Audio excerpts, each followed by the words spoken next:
It's already week 4 of the free daily content from Wizards of the Coast and Dungeons and Dragons. So let's go over our weekly coverage. Hopefully, as so many of you have requested, with enough time for you to actually be able to download those things. So if you want to see what the free content was, there's actually some pretty good stuff.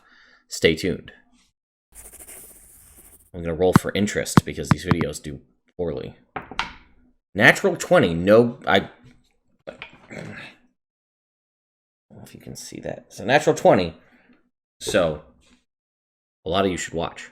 Anyway, folks, Ted from Nerd Immersion here, and let's just dive right into this here. So here we have the free material website. What did we get on Monday, the 27th? We got the 13th series of Season 1 of the Adventures League, Pool of Radiance Resurgent here. Vorgan Sharex rules Flan. I'm guessing that's a dragon. Green dragon. Okay, yep. Using the Cult of the Dragon to extend his noxious gaze, but the Green Dragon seeks far more than control of the beleaguered town. Ultimate power is nearly within reach. Will he reactivate the Pool of Radiance and ascend to greater prominence amongst his kind?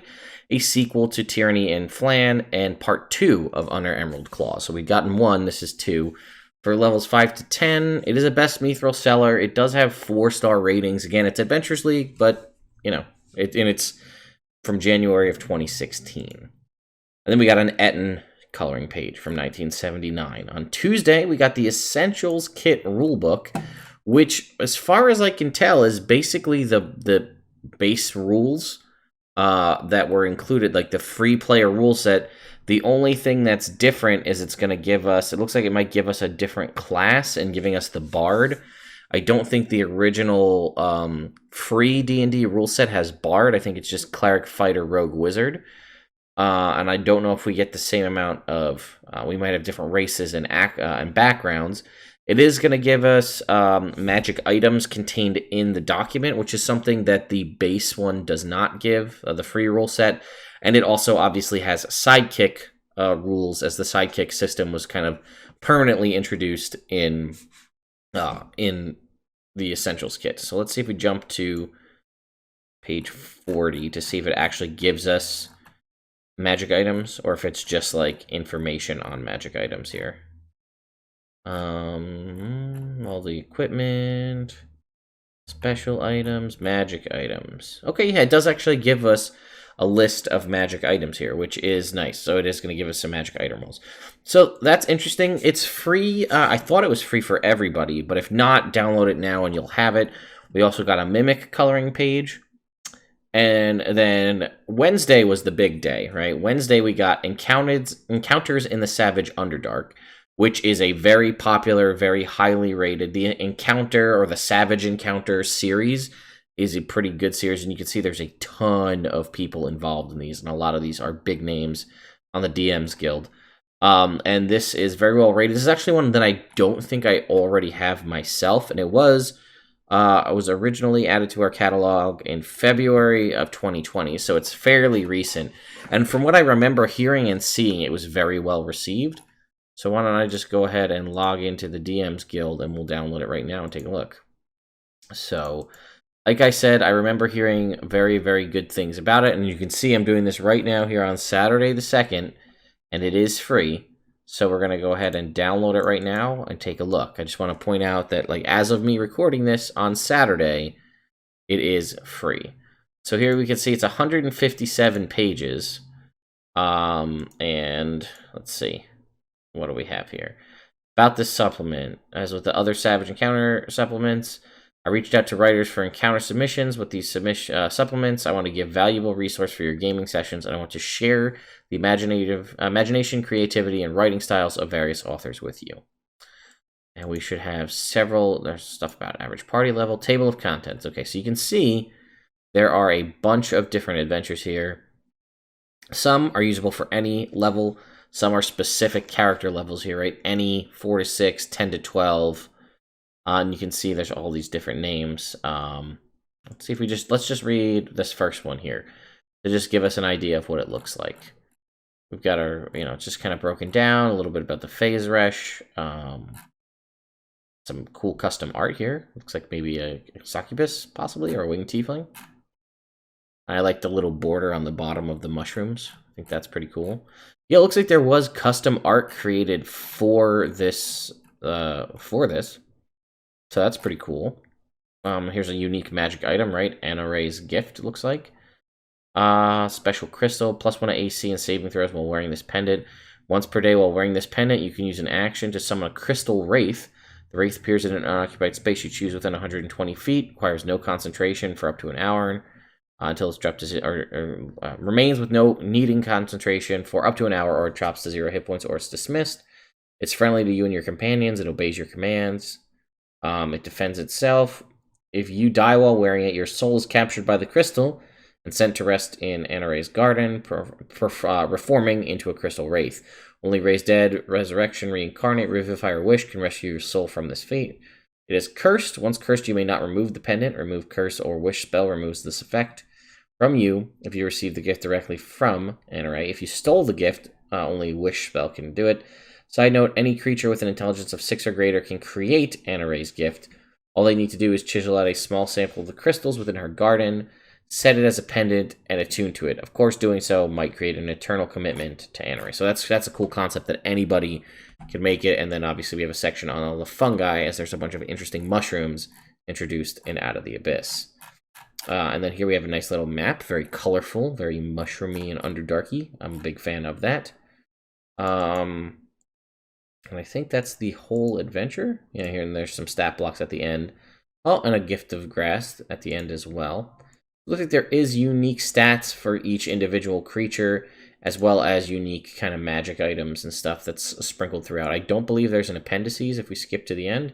Again, the art, this looks like a vampire. The art looks fantastic. I'm a big fan. I also kind of like the style of this art. It's a little bit different. And okay, so there is no appendices, it looks like, but then there's just links to all the different adventures here at the end. And I recognize a lot of these, so these are high-quality adventures here. So a very cool supplement, nonetheless. Let us continue on.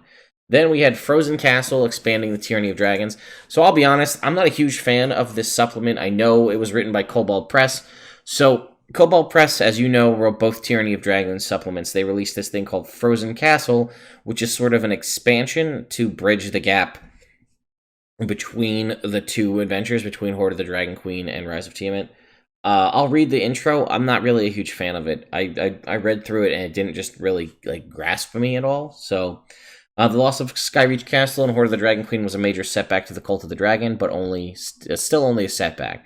The cult is determined to retake the castle and claim Tiamat's lost treasure buried in its frozen walls and Cloud's stuff vaults.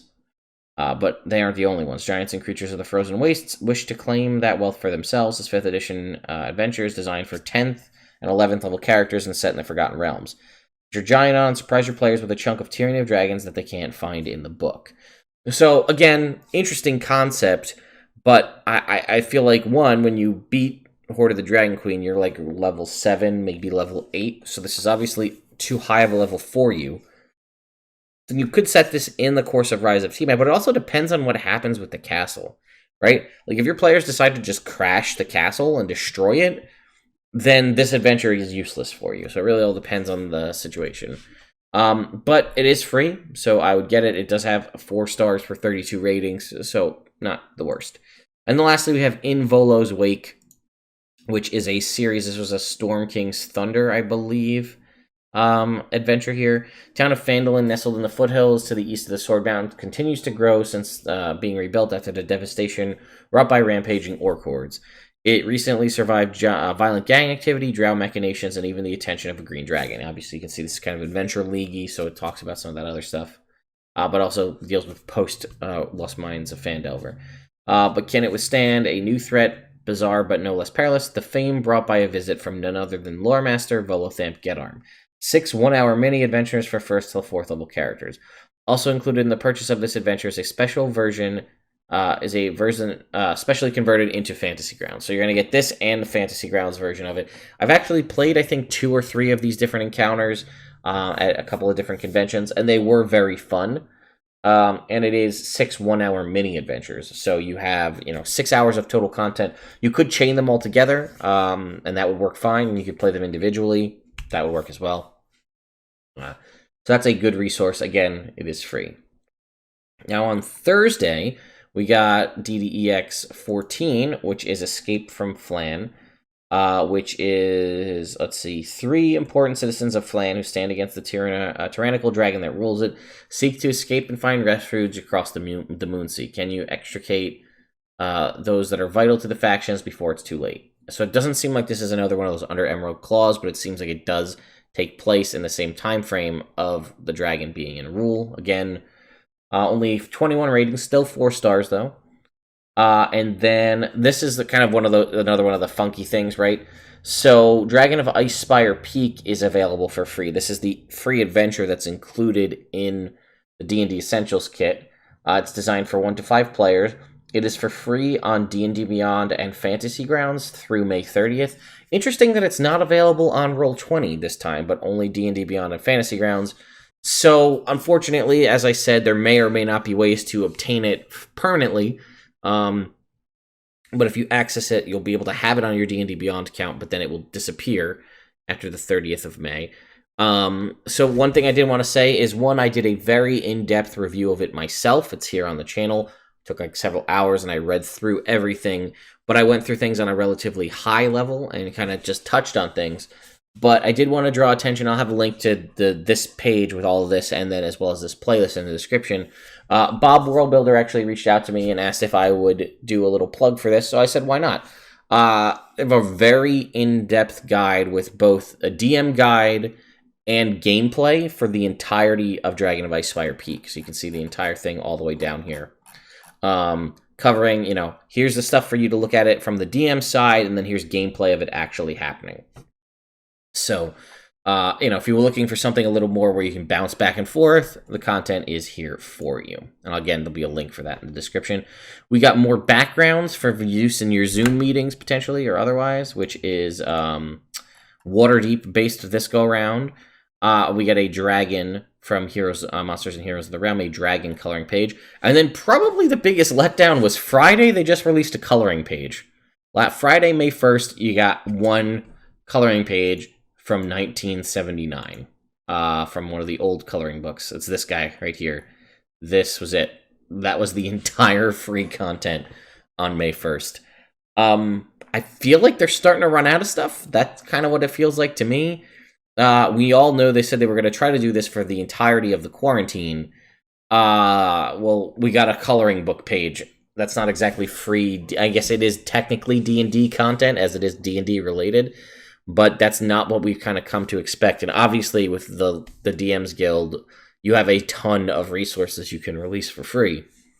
And with all of the Adventure League modules, plenty of stuff, but we get a coloring page on Friday. So that's it, folks. That is my coverage of week 4 of quarantine free play-at-home D&D content. Let me know what you guys think. I think the biggest one was the win where we got the Savage Encounters. Maybe don't release 3 big modules on one day and spread them out, so it's not like we get a really heavy Wednesday and then a coloring book page on Friday. Especially because that's like the thing that's leading you into the weekend is just a coloring page. Anyway, let me know what you think. Is there a favorite you have out of this or not? I think, like I said, the Savage Encounters one is one that I had planned to pick up at some point. Now it's free. So that's probably going to be something I'm going to use and see if I can't maybe tweak any of the Adventure League encounters dealing with the being under the thumb of a dragon and like see what concepts that generates. That might be fun to try to tweak into a homebrew scenario. And hey, I put it out on Saturday, so in theory, I didn't see dates on any of them when I scrolled through. So I see through May 6th, in Volo's Wake, Encounter the Savage Underdark, I guess is good till today, so hopefully you'll have access to it before it's gone forever. Thank you all so much for watching. All the things I'm supposed to say. Thank you to my patrons on Patreon for supporting me and helping to support the channel. And again, we are approaching now 32,000 on YouTube, which is still wild to me. So if you haven't subscribed to the channel and rung the notification bell to stay up to date on uploads, I would appreciate it if you did that. I will see you all next time.